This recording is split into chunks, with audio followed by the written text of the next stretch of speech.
Hello and welcome to Talk Gnosis. Joining me is Michael Osborne, and we're talking about the big one today, folks. It is time for Martinez de Pasqually's The Treatise on the Reintegration of Beings into Original State, Virtues and Powers, both spiritual and divine.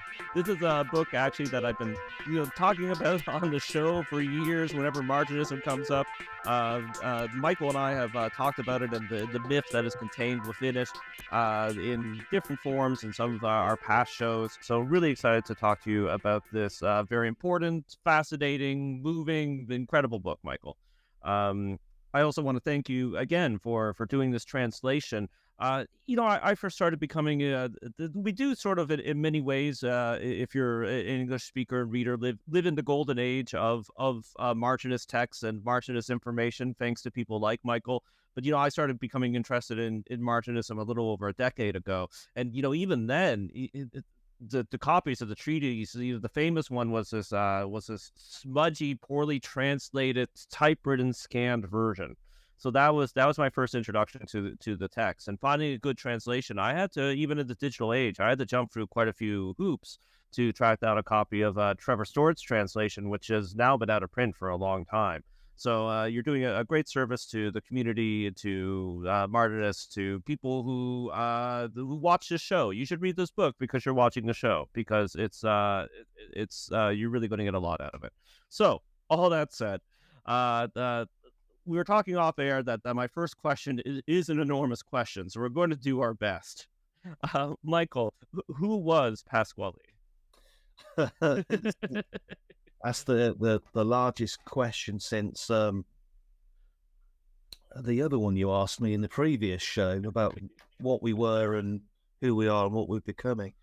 Okay, I'll do my best for you, Jonathan, and do please jump in with any questions as we work along. So, Pasquali, his date of birth is unknown, so it varies fairly considerably.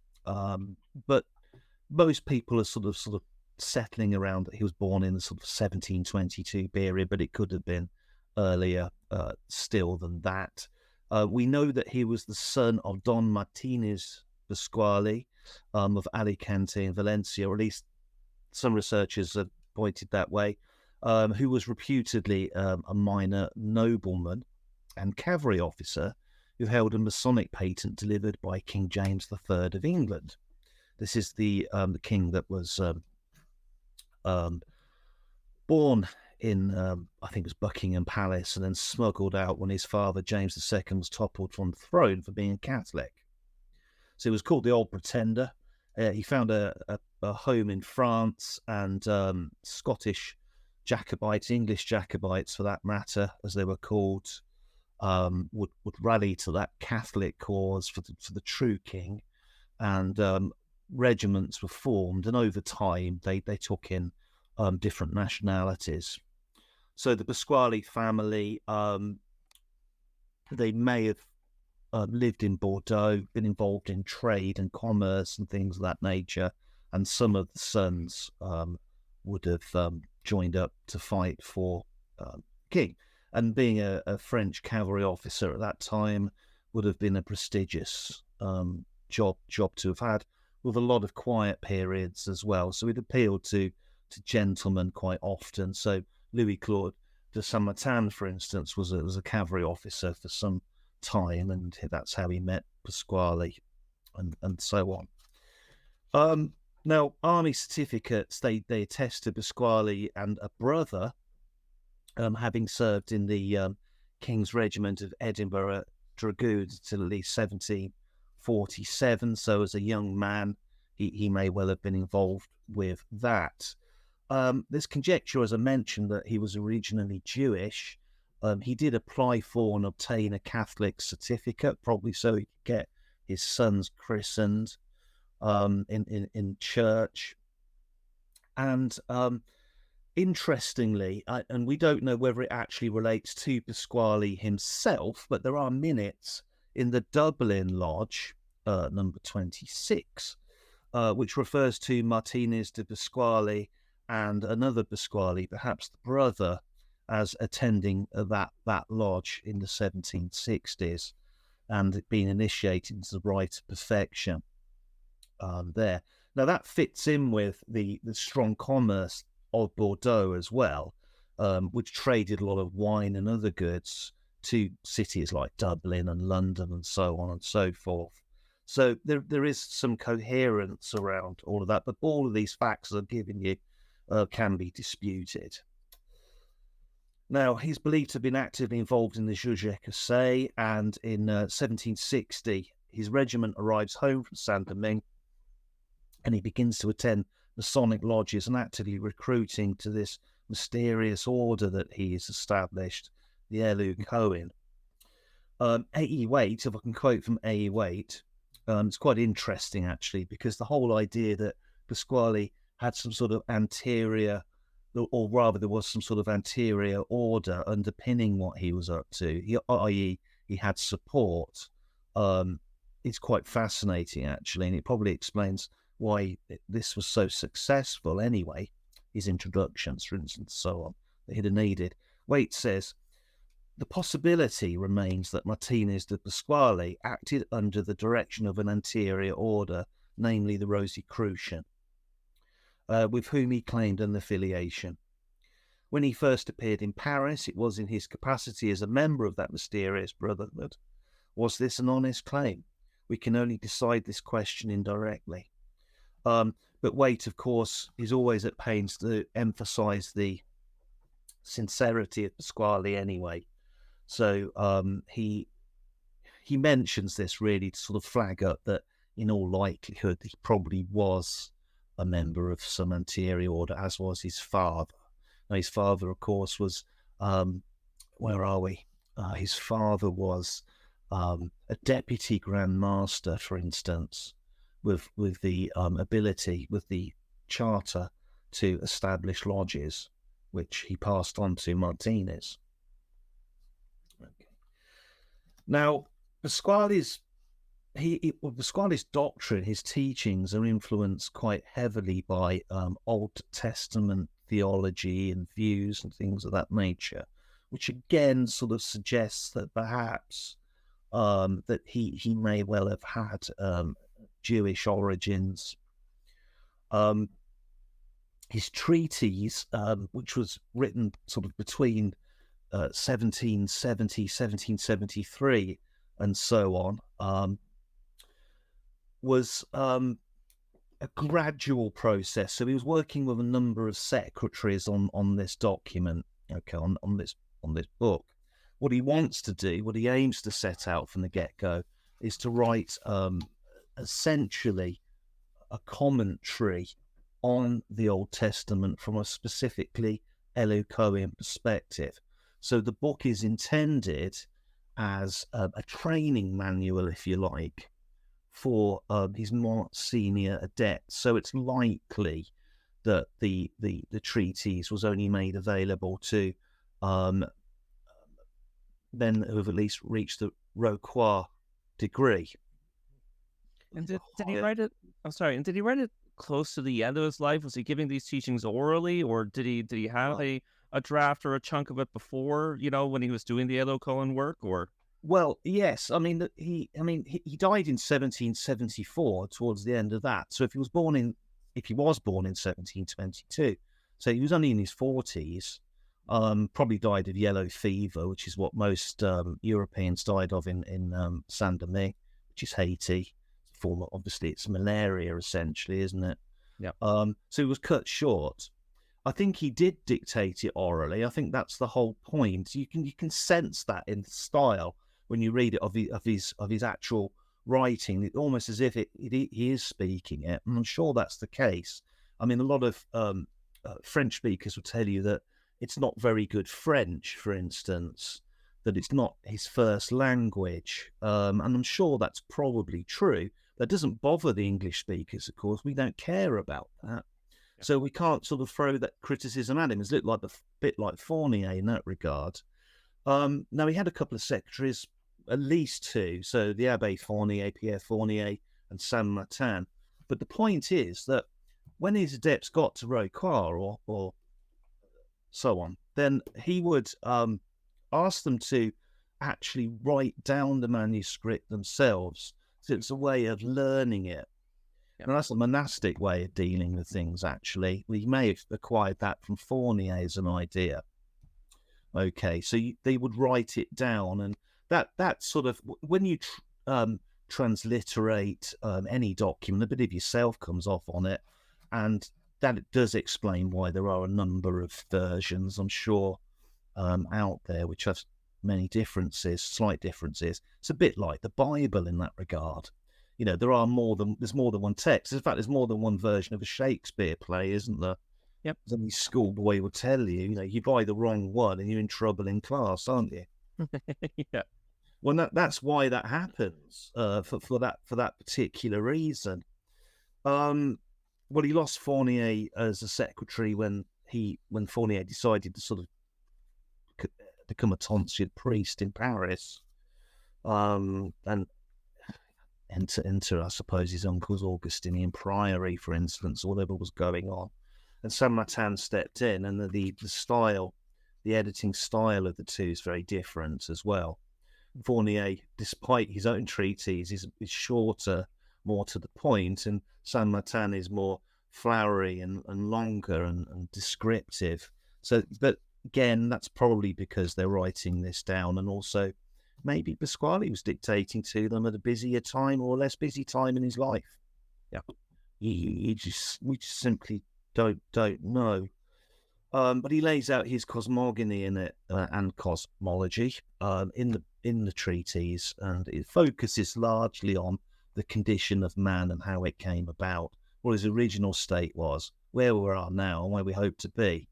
And he uses allegories in order to convey that message, John. So he's heavily influenced by Swedenborg, for instance. They were contemporaries. I don't know if they met. They may well have done. I mean, if Pasquali was sort of bombing around, all around. Yeah, then it's quite likely. And Swedenborg was in France for a long time.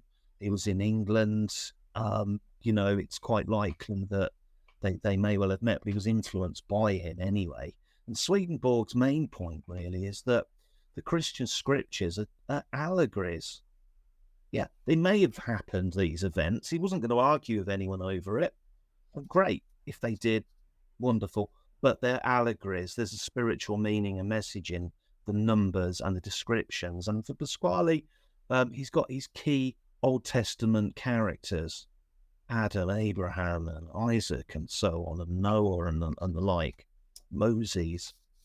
So, it sort of reflects back perhaps to his possibly his initial sort of training in scriptural exegesis in the synagogue, but maybe. Yeah. But in any event, he's very, very keen on this.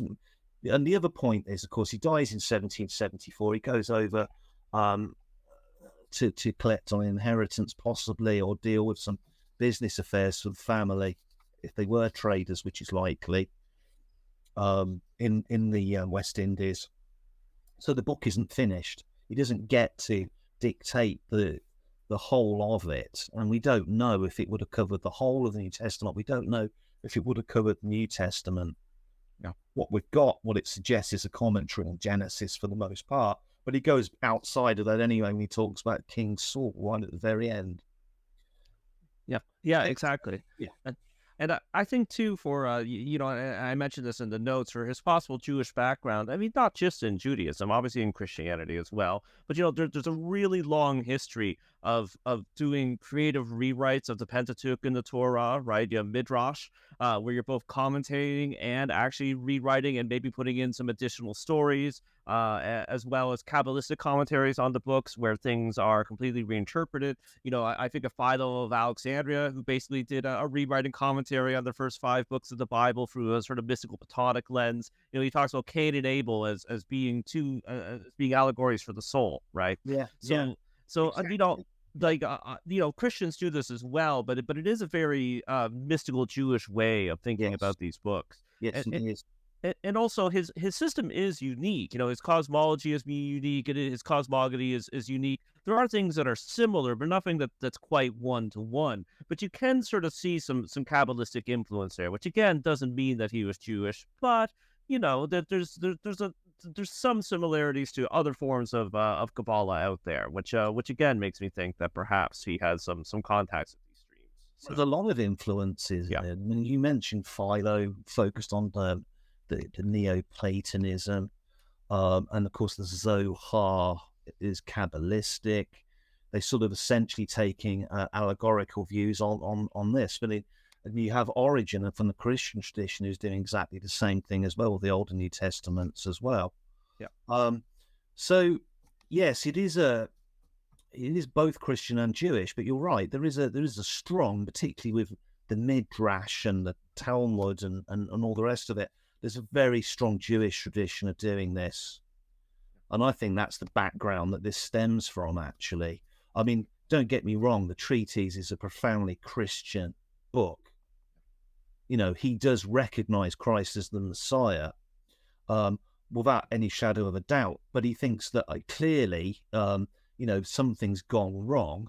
So there's a need for exorcists now, where the church has simply failed to step up to its job and do it correctly and properly. So Pasquali's more interested in the original religion of man. Yes. The religion Adam had. And even after the fall, perhaps the religion that Adam's sons or first descendants would have had. Yeah, and that's kind of what he says is some forms of mainstream Judaism, mainstream Christianity are I don't want to say corrupt isn't quite right, but they're not the original religion. He's restoring it, and he even says that the Masonry, right, is part of the has elements of the original religion, but it is not the original religion, right? Correct. But it's got a few memorial of it, and that's why he was drawn, I think, to Masonry and recruited from Masons. I mean, he wasn't a Masonic order. And, there's evidence, for instance, that non-Masons were Elohim anyway. There were women sometimes that were admitted into the order.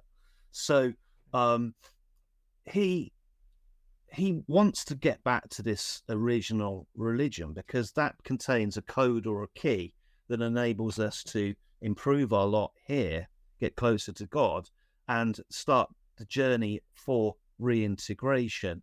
So there's the sort of the concept of reintegration and reconciliation, for instance. So there are these different sort of layers involved with this process, which is what Pasquali's talking about, a process of return. Now, Judaism happens to be closer to that original religion. Now, even Christians will tell you, and it's true, that Christianity only exists because something went wrong. Christ only incarnated on earth because God's original plan was mucked up. Okay, by us. We have to take responsibility for that. But exactly. So, okay, so he's here. His powers have been revealed to us. How do we use them? How do we get back to where we should have been? Exactly. So I asked who was Pasquali and why did he write the treatise. Here's a question we never really asked on the show before. Who is M.R. Osborne and why did he translate this treatise? Well, I can't go into great detail. I'm not here to discuss me. I'm here to discuss the master Pasquali. But I translated it because there is a need for this out there. Yeah. I was looking for it like you, and I came across the Amorc one, for instance, which I quite enjoyed, really, but I had to download it, and things like that. I got hold of Trevor Stewart's, the so-called Camp and Hoot version and the like. And my good friend Steve Coath also brought out a version, but none of these are available. You can't buy them now. And so, you certainly can't his and the other two I mentioned. So I wanted to do it. And I also wanted to bring out something that was quite nice to hold and handle, because this is important. I like this 6x9 shape and size. I want people to be able to write and scribble in the columns, make use of the extra sheets at the back, whatever they're going to do. Buy a paperback for that reason, which is why it was important to also bring out a hardcover, because with the two, of course, you got them side by side. One you can keep and read, the other like a good Bible or something that you want to sort of like get stuck into. You read this and you can make your notes or underline certain sentences. So that's the idea, really, to make them quite nice and accessible. They're not flashy. They're not illustrated. There's nothing there's no nonsense like that going on with them. It's how they should be. Yeah.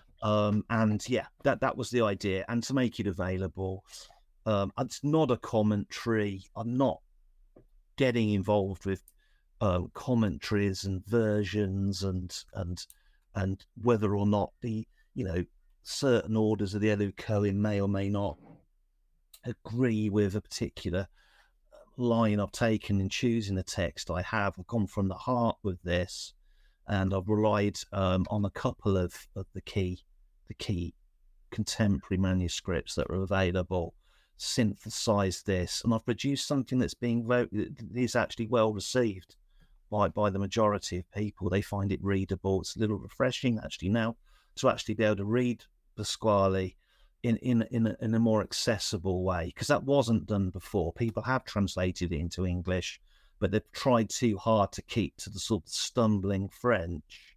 And I've walked away from that. I've done that myself with the Lessons of Leon, and to some extent with the Fournier Treatise. I tried to keep to the original sentence structure and so on and so forth. But with this, in my opinion, this is one of the most important documents of faith there is to buy. It goes way beyond the Elu Cohen now. It's something that mystics and esotericists throughout most traditions should be able to pick up, read, and enjoy and gain from. And that's because of Pasquali's cosmology and his metaphysics, really, that's in this book. Yeah. I find it inspirational myself. And I can testify, folks, Michael does not give me any kickbacks. This is by far the most readable version in English. So again, go to rosecirclebooks.com and pick up your copy. So Michael, we're polite friends of all on this show, but I am part of a group of friends of St. Martin, and there is somebody out there has referred to the Elu Cohen as an apocalyptic cult, an end of the world cult, as you put it in your your intro. An apocalyptic death cult. And of course, we have a lot of fun. So when I and my other friends at St. Martin get together, there's a lot of jokes about, okay, it's time to get the death cult together. Okay, it's time to bring about the end of the world. Time to sacrifice that goat. So yeah. So can you tell us a bit about that? Well, I mean, where do you start? I mean, if you want death cult, what was the Jerusalem temple up to? Okay, what was Abraham doing with Isaac? So the thing about it is, as I try to emphasize, there's two things actually I try to emphasize in my introduction to this, dealing with that specific issue. One is, they don't understand Pasquali. They don't really get to grips with his motivation. Okay, hence aspersions regarding financial wrongdoings and things like that, which is a nonsense. Even Waite himself said that there's no evidence whatsoever that there was anything wrong. And I've come across texts, for instance, in the Fournier work, where a pension's being paid to Fournier, not by Pasquali, he's long dead, but by his followers. So the order's very insular and caring for itself. Now, to deal with this particular issue of blood cult, I mean, where do you stop? Every single communion service in every Christian church across the world can be accused of this, and not least the Catholic Church, because, of course, it teaches the doctrine of transubstantiation. And that's the example I give in my introduction. The idea is, of course, that the body and blood of Christ are, or rather the bread and wine of the elements in Mass, actually really become the body and blood of Christ. Yeah. So it is an alchemical transformation. They merely have the appearance of bread and wine. That's the epiclesis where the priest speaks those words. It's an act of theurgy. Now, body and blood. The point being that in the consumption of these things, something of the spirit and the presence of Christ is consumed and part of you. It's you are one with it. Okay. Now, Christianity itself is by definition a religion based on violence. Its founder is crucified and he's then resurrected. And the point with that is it's a process of moving from life to death onto perfect life, onto our reintegrated life and how we should be. Because his body at the resurrection is very different. He can do very different things than he could before. Exactly. Now, going back to the old temple priesthood, the temple priests weren't slaying goats and things like that for fun. Okay. We're not talking about sadists. We're talking about men who believed that the blood in these animals could be was a substitute for our own, okay, who are responsible for our conditions here. Now, at some point, there is a junction or connection in the Rosicrucian tradition, of which Pasquali was a member, and it fits in very well with the Catholic doctrine of transubstantiation as well. That there is a connection between what is the spirit or soul or life force that exists outside the body with the physical body and the blood. Okay, it's that pumped through the heart, because the Egyptians, of course, had the seat of the soul in the heart. There's a reason for that too. And the animal once sacrificed was either barbecued and consumed in a sort of, it's almost like a sort of precursor to communion in that sense, the transubstantiated host, or it was completely obliterated and returned to the fifth element of spirit in the air, through the air. This is the point. So the point isn't the sacrifice as such. The point is the rehabilitation and purification of the animal form into spirit. Now, there's no evidence, having said all of that, there's no evidence whatsoever that Pasquali and his Allegories ever got involved in anything like animal sacrifice. They didn't need to. They were well-heeled men. And I think probably they obtained what they wanted from meat purveyors and butchers and the like in order to make this demonstration. Because remember, allegory is important to this order. They're big into it. Okay, there's no need for that. But if they did obtain this stuff from butchers and did burn it, then fine, because what the point is being made, a demonstration is being made, that it's actually a purification of form. Okay? And it's taking our place. And that's what the Old Testament was doing. That's what the sacrifice of Abel was doing, of course, which was acceptable to God. And this is what Abraham was up to as well. So it's not a blood cult, okay?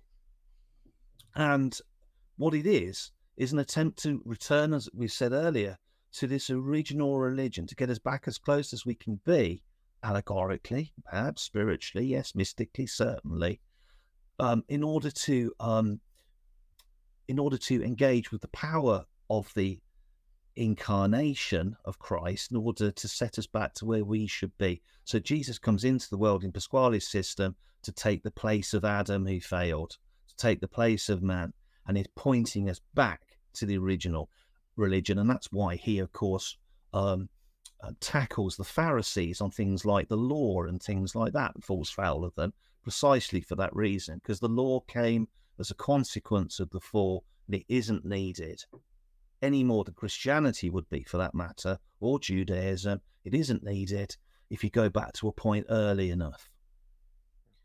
And that's where he's coming from.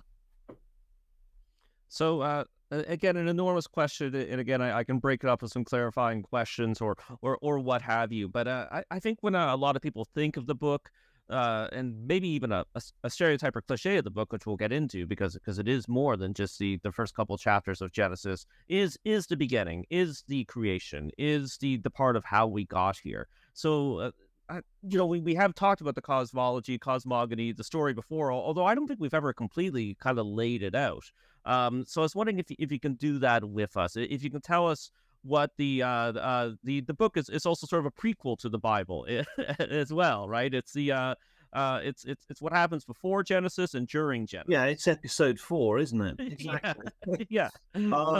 So if you could tell us about the in the beginning before the beginning, how it is that we ended up here, and what's the true story behind Adam and Eve and Genesis. Well, you've got to recognise, I think, first and foremost, that like Swedenborg, Pasquali treated the Bible as an allegory. So it's true, it's profound, it's the word of God, but it is speaking in a mystical language that requires some key for interpretation. And of course, that's also the reason why he adapted theurgy as well for that, because that also provides a key and it takes us back. So he'd have believed quite strongly that the grimoires that he was using, for instance. Oh, hello, are you still there? I'm still here. Did I? We had a blip. Oh, okay. Just okay. Outage. I don't know if that's your end or mine. I don't know. Perhaps somewhere in the middle of the Atlantic, Jonathan. Yeah. Okay, a cable. The Russians. Yes, so it's going back to the early stages of man before the fall, actually, and even before that, because that's the point. Because Adam is created, sure, part of God's family, being of love, super angel, all the rest of it, but he's given a job, he's tasked and emanated to actually bring back a round of beings that existed before even he did. So you've got us, we've got our original progenitors, I suppose that's the word, and then you've got the tranche before them as well. And he goes back as far as that. And he describes the existence and what it was like in the immensity, as to use his terminology, of God for the creator, and how these beings were then emanated in order to perform. I suppose it's almost like it's acts of love, really. It's they exist to be a family, so there's a reciprocal love relationship going on, and but they some of them decide that they can do a better job. They can read the thoughts of God, but they're not capable of actually breaking the rules themselves. But they have to be chucked out because there can be no such thing as evil existing in the Godhead. So they're isolated. So I've used it before, I'll use it again. Essentially, creation, so God creates. This isn't some demiurge doing it. It's not the Gnostic or the old the ancient Gnostic view of these things. God creates the universe as a place of quarantine. Okay, for these things, for these beings. Now, they have to be brought back, because if you have a place of quarantine, you can't have it indefinitely. You've either got to destroy it or you have to heal it in some way and reintegrate it back in. And Adam's job, Adam being the supernal human being, is either a collective perhaps or some sort of super angel, where you want to look at it. He has more authority and power than these other beings. He was emanated, born after them. But then again, Jacob was born after Esau and had a more power and everything. So it's a similar sort of and of course, Pasquali also uses that allegory as well later on and explains it.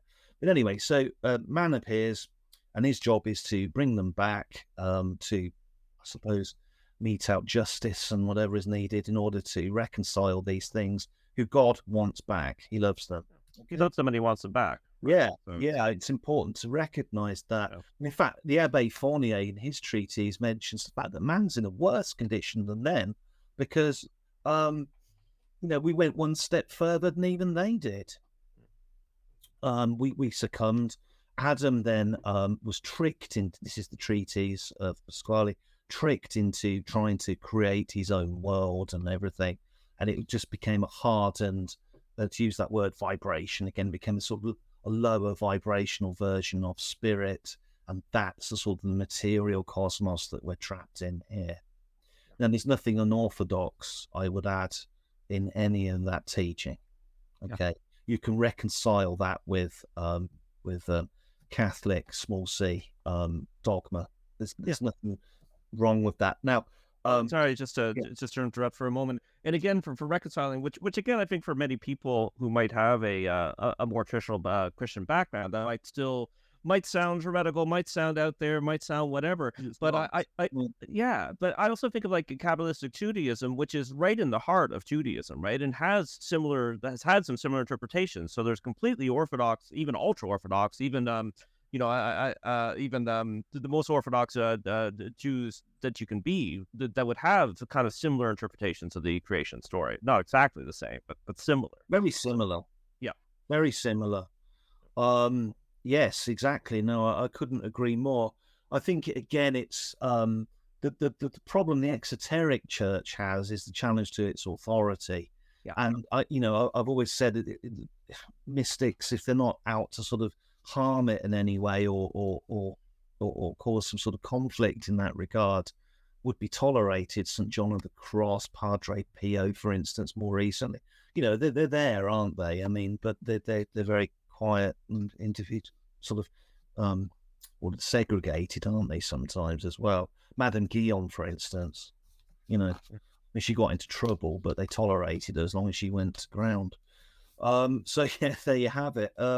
So anyway, so there's the fall, and of course Adam finds himself essentially, I suppose, to use sort of ancient terminology, splintered. You could say that perhaps, and that's certainly a very Kabbalistic view of looking at it. But regardless, humanity, his seed, if you like, his successors, are actually then forced to evolve through natural processes. So this mind, I suppose, Adam is working on nature, working on evolution to bring about beings which look similar to him and can actually get to the point where they can then reconcile themselves to God. And that's the point, really, ultimately, where we reach, where the Old Testament begins at that point. So that's the prequel. Yeah. Okay. And then you've got the sequels, you see, episodes, what is it? 7, 8, and 9, isn't it? Okay. Yeah. Oh no, the prequels. Here we've done those because the other ones, where you've got the incarnation, which is the central point, and he uses different names for Christ, unlike Fournier. He refers to him as the regenerator, the repairer, Healy, all these sorts of things, or Helite, depending on which way you want to go with that one. But anyway, so all of these different names, but it's Christ. And he incarnates, and he then is the glue, if you like, for our reintegration and regeneration back to God. We can't achieve it in this life. We can achieve it in the next, but we need to reconcile first. Yeah. We need to reconcile, and we need to change. And he's the key to that. He's like the antivirus that's been put in to fix the antivirus that didn't work. Okay, he's Norton. Adam was McAfee. Okay, so that's the way you could look at it, or the other way around, whatever. But one works, one didn't. He actually got corrupted. So Christ didn't. He met his challenge. He went through whatever he needed to do in order to bring man back. Yeah. So that's the idea, and that's essentially what the treatise is saying. And he uses allegories, and he talks about the various prophets along the way and what they might represent. Now, of course, only his higher adepts would have the key. Along with most of these sorts of things, there's a key that's taught in the meetings and everything else to unpick some of that stuff. But it's of high value to non-Elocoin, to non-Martinists, to try and make a sense of the world as it is, an explanation for evil, an explanation for the incarnation, and the point of return. And to understand all of that, you've got to understand where it originally started. Yeah. So it's ingenious work. Oh, yeah, very much so, very much so. And, when you're talking about Christ and how Pasquali understands him, the Paul's talk of him being a second Adam even makes even more sense, right? So, yes. Yeah. And he's almost like he's a brother to us. I guess would he be a younger brother? Is he emanated after? No. Senior? Well, I mean, this goes back to the great doctrine of the incarnating logos, doesn't it? Yeah. That aspect of God that is of God, that emanated from the Father, and is involved in creation, incarnates in order to sort of redeem us, but he incarnates as a human being. He becomes Adam, if you like, what Adam had become, in order to take on that dual identity. And that's the point of the incarnation, is dual identity. I mean, Christian or not, I mean, if you're going to invent a religion with a personal loving God, you'd have one that actually comes and walks in our shoes for a bit, wouldn't you? Yeah. And possibly even demonstrates the ultimate love, which is to die for the people he loves as well. So in that sense, Christianity is pretty good, on paper, actually. I mean, doesn't work that way in reality because of the way humans are, but so Pasquali essentially then moves on to metaphor and allegory in order to prove this point. And it's written for his internal audience originally, but I think nowadays it should be embraced by a much wider readership. Yeah, I agree. And also just when you do say allegory and that the Bible is an allegorical text, it doesn't mean that perhaps the stories in it didn't happen in some historical way. I think of that great C.S. Lewis quote. He says Christianity is true myth. So myth that actually happened. I agree. Yeah. Yeah. I mean, I personally, you asked earlier who's Michael Osborne, but I mean, I personally believe in the virgin birth, and I believe in the miracles. I'm quite happy for Christ to have walked on water and to have fed 5,000 people with a couple of loaves and some fish. Reason being, like the great Hindu mystics, there's a control of material matter and physical stuff. So it's quite possible for a master who has the complete control over these things to perform miracles, what we regard as miracles, because it's about vibrational sort of tears, isn't it? And of course, that's the way we look at it. I mean, a modern scientist splitting an atom is, in fact, creating a miracle, if you think about it. It's just on a much smaller level. Now, if people don't want to believe in the miracles, that's fine as well, because you can regard them as allegories. But for me, it's both, like C.S. Lewis says. Yeah. So, I basically am, we are recommending that this is a book, not just for Martinez, not just for Luco. And I think if you have an interest in all sorts of people, for spiritual people, it's a book for spiritual people. But can you just sit down and read the book? Because I feel there's a lot of numerology and alchemical references that perhaps the original audience would get. Should they have more of a background in this spot first? How do we kind of tackle some of this alchemical and numerological stuff? Listen, I have views on that because I read this before I really got into the kind of stuff that Pasquali's touching on, and I still enjoyed it and got a lot from it because it began to put an idea in my mind that there is a way to describe the original creation that I'd never thought of and our place in it, and why there's evil. I mean, goodness me, I put on the news this morning and it was horrible.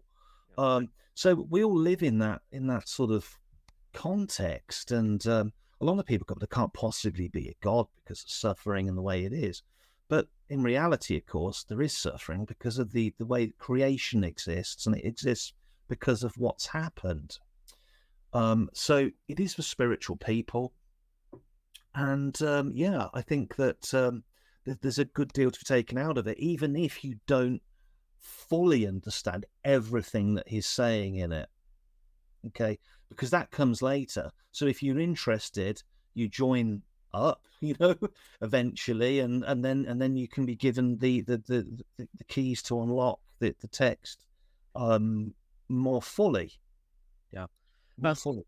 Coming back to it being an allegory, and it strikes me so it is an allegory telling the true history, the metaphysics of God. But something I really like about some of the Gnostic myths, or like the Gnostic secret book of John, right? There's this story of of the fall of Sophia, but Sophia just means wisdom, and it is, I do believe again that these things are happening on different levels. That it is a description of a spiritual reality that does have some reality to it. But I'm reading this and I'm like, oh, this is also my story, right? This is a story of self-knowledge. What happens when you try to know yourself? Is there also a kind of psychological, personal level to the treatise? Yeah, because Pasquali talks at one point in it about the sort of the good angel and the bad angel, this left and right thing, and of course, and the way that they influence thought. Well, of course, he may be talking literally, but even if he isn't, he's actually talking about your own the battle between good and evil, right and wrong, and everything else that goes on between us in everyday life. If we make that decision to help an old lady across the road, or we just go, can't get involved with that, So this is the sort of thing, even on a very small level. So there is that psychology involved in it, yeah. But they wouldn't have understood it in those terms back in the 18th century. But you can find it in the Bible. Yeah, I mean, you can find it with Vedas. How far would you want to go back? So yeah, of course. yeah. So, and of course, we only have so much time, but I think a lot of people might be surprised if they've heard about this book, or even if they're familiar with some of the allegories from the book, the myth of the book, the narrative of the book, that the story keeps going past Genesis, keeps going past the part that you laid out for us, because I feel like that's the most famous part. And it goes, as you, I think, mentioned before, all the way to the story of Saul, and then it basically stops mid-sentence because, yeah. So Yes, in Chronicles. So it stops mid-sentence. It goes past that, and it makes you wonder. I think he probably was going to do the whole of the Bible, Old and New. I mean, I think that's true. And he wasn't old when he died. Yeah. It was just unfortunate we lost him when we did. But what we have is very important. So, in a sense, if you just pick up the Old Testament, the Christian Old Testament, then the most important part of that surely has to be Genesis anyway, or at least the first 5 books, the Pentateuch or Torah. Okay, so we have that covered, at least before the concluding part, the important part for those of us in the Christian tradition, which is, the law didn't work, and Pasquali touches upon that at some length. I mean, half of his treatise as it exists is about Moses. Yeah. And dealing with the golden calf incident and all those sorts of things like that. Yeah. And this long talk that Moses gives to Israel. Yes, please go ahead. Oh, I was just about to say, well, that leads into my next question, which is, could you just tell us a little bit? I just chose the 3 most famous characters. I would say, well, they're all famous characters, but could you tell us a little bit about what grabbed you, captured you, moved you, and the treatise's commentary on it? And I wrote down Noah, Abraham, and as you just said, Moses. But could you tell us a bit about, perhaps starting with Noah, about how the treatise treats him, and what maybe captured you in the retelling commentary on his story, or what the inner meaning may be, the true meaning or the key? Well, you always find your own truths in these things, and particularly for those reading outside of the tradition, first off. So there's no right or wrong way to approach it. However, to me, obviously, Noah is an allegory of creation. And it's a story that encapsulates this idea of Adam trapped in the universal creation amidst the chaos that's going on. So there's this great cleansing. So if you like, the flood again is a metaphor for the cleansing or destruction of what's wrong and what's right and good. What's to be saved is in this little quarantined part, exactly, that the ark represents. But I mean, you could probably read sermons saying exactly the same thing. I'm sure they will, that it is a metaphor, an allegory of creation, like that. I mean, you've got Adam and his sons, and they come out and they head off, and one of them's bad, isn't he, Ham? So he's a sort of allegory of Cain. And then you've got Shem and the like, who are Abel and whatnot. So you've got or Seth, I should say, because Abel, don't know what they live. the original story. So yes, so you have these things, and of course a lot of it ties into occult knowledge anyway, because he's talking about the directions they're going in, each of which represents a certain world and dimension and everything else. Can't go into that here; it's too vast. But there are, you can peel away at these layers, and you can get more into it, more interested in it if you wish. Yeah. And how about Abraham? What captured you, or an element of his retelling commentary on the Abraham story? Well, I think the most telling thing about the Abraham story, for me anyway, at least, is the binding of Isaac. So this goes back to our idea that the Elu Cohen are not a blood cult, because whilst and the interesting thing actually in the treatise, Isaac's 30, he's not 13, so he's a parallel, an allegory for Christ, of course, beginning his ministry. And he volunteers to sacrifice himself again for this principle of purification of the human form, reconciliation with God. But it stopped. And that's the difference, I think, between Christ. We're cut off again. Oh, are you back? Yep. You back? Can you see me? I can see you. Yeah. Okay, I can't see you at all. Oh, no idea what's happening, but don't worry, I'll continue. Okay. It may kick back in. It did earlier, didn't it? Yeah. Yes. So, that didn't happen because a ram appeared. You there? Yep, I'm here. Because even my light's gone off now. Oh no. Yeah, I can still hear and see you. We can restart as well, fine, and I can. Fine. No, that's fine. Okay. I think we could put it down to demonic influences. How does that sound? So there you go. We will continue and press on ahead regardless, as is our duty, Jonathan. So the ram appears and takes the place of Isaac at the last moment. God, of course, having no intention to permit this to go ahead. A test of faith for Abraham, a test of commitment by Isaac, and the ram is it's sacrificed as a necessity and burned, so it's consumed by the fire. So Abraham burns it. So he's acting as a priest to purify the physical form. Jonathan. Yep, I'm still here. Yeah, physical form. Yep. And so there we have, if you like, an image of a Cohen about his work in the later temple, about his work in Jewish diaspora, because I've no doubt that the temple priesthood just didn't terminate. It continued in the Levitical class. It just continued in a different way.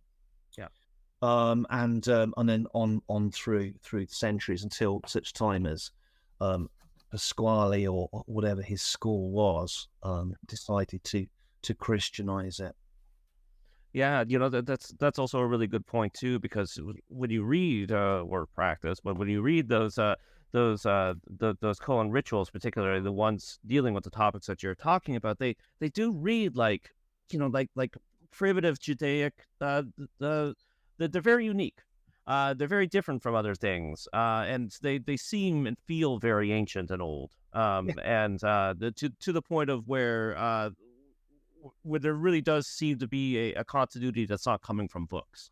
Yeah. I don't know. Are you familiar with Margaret Barker's work in temple theology? Yes, I love it. I love it. Yeah, I love it too. I've thought about sending her the translations of the Koan rituals, right? Because I think that she would get a lot out of it. So that would be a fascinating discussion. Yeah. Could you imagine that as a sort of round the table conversation, an expert on temple theology being introduced to this material? Yeah, because it is deviating slightly from our topic, but not really. And we've talked a lot about temple theology on the show. Just even something like masonry, right? With its focus on the temple, that's what it's all about. It'd be like, wow, even Margaret Barker is reading that material, let alone some of these Koan rituals, which I think are literally Koan rituals. Well, I couldn't agree more. I mean, one thing about her work that grabbed me was the description of the temple curtain, because we never think of it as being so vast and so thick. It's like some estimates are that it's like over 40 feet high. Yeah. And 5 inches thick, and the colours. mirroring that of the Holy Royal Arch. I mean, how they've known that Holy Royal Arch, I don't know. But what the interesting thing about that, of course, is this temple curtain is torn during this earthquake. Pasquali is fascinated by this. One of the most interesting things in the treatise is his description of the temple curtain. I think I mentioned this at one point in my introduction. It's just something that grabs my imagination. The idea that the old has given way to the new, and yet it's more, is it that, or is it more that the new has access to the old, that it's no longer simply for the Levitical priests in the temple, so that the priesthood continues and the need for it continues post-incarnation, but that it's opened up. And this might explain the sort of the, if you like, the genesis of this idea of a Cohen, because they're called that for a reason, of a Cohen priesthood, Christianized, going about their exorcistic work, because that's what the temple priests were doing in the Holy of Holies. And so Margaret, the Margaret Baker stuff, absolutely. I mean, fully endorse that. Yeah. Well, I think we've, in some ways, we've only scratched the surface of what's in this book. Barely. Yeah, barely, exactly. So, but we unfortunately should start wrapping it up, which is why, again, I'm going to do the plug, do the commercial. Folks, go to rosecirclebooks.com/publish-books. The link is going to be there in the show notes. It's on the screen. Get a copy. You're going to love it. You're going to appreciate it. If you're interested at all in spirituality and you're watching this, so I know that you are. So, my quick commercial again is patreon.com/Gnostic. You can go there and help out the show financially for as little as $1 per piece of media per month. You can do one-time donations at paypal.me/Gnostic. And sometimes I forget to say this. Hey, these are tough times. Just like Michael was saying, there'll always be tough times. We understand if you like the show and you can't help us out financially. So just share the show, tell people about it, post it, like, subscribe, and rate. I hate telling people to like, subscribe, and rate, but that helps boost the show by the actual propagating spirits that rule the world, the algorithms. So Michael, it's been really great. I'm looking forward to the next book that you publish or write, so that we can have you back on. And I think that's it for now. So take care and goodbye, everybody. Thank you. Bye-bye. Bye.